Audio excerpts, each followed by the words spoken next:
HX9 microphone. তো এটা হচ্ছে সিঙ্গেল। তো এটা যদি আপনাদেরকে আনবক্স করে দেখা এটার মধ্যে কী কী থাকতেছে, কী কী পাচ্ছি। তো এটা কিন্তু মোস্ট ডিমান্ডেবল একটি মাইক্রোফোন। তো এটার মধ্যে দেখতে পাচ্ছেন দুটি পোর্ট আছে, একটি হচ্ছে TX লেখা, একটি হচ্ছে RX লেখা। তো এটা আপনাদেরকে একটু পরে দেখাচ্ছি এটা কোনটা কিসের জন্য ব্যবহার করবেন। তো এটাতে দেখতে পাচ্ছেন RX, তো এটা হচ্ছে মূলত রিসিভার, ঠিক আছে। এই যেটার মধ্যে RX লেখা এটা হচ্ছে রিসিভার, আর যেটাতে TX লেখা এটা হচ্ছে মাইক্রোফোন, ঠিক আছে।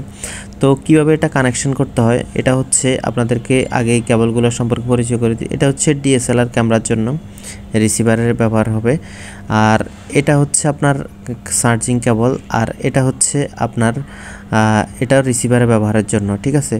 তো আপনি যদি মোবাইলের সাথে ইউজ করেন তাহলে একটা যাবে মোবাইলে আর একটা যাবে রিসিভারে, ঠিক আছে। যেমন RX এর সাথে একটা যাবে আর মোবাইলের সাথে একটা যাবে, ঠিক আছে। আর এটা হচ্ছে আপনার মাইক্রোফোন। তো এটা চাইলে আপনি যে কোনো জায়গায় শার্টে বা বোতামে যে কোনো জায়গায় আপনি ইউজ করতে পারবেন, গার্ড দেওয়া আছে। তো যারা এই সুন্দর মাইক্রোফোনটা নিতে চাচ্ছেন তো অবশ্যই নতুন মেলা ফেসবুক পেজ, হোয়াটসঅ্যাপ অথবা আমাদের ওয়েবসাইটে অর্ডার করতে পারেন। তো এটা হচ্ছে সিঙ্গেলটা। সবাইকে ধন্যবাদ।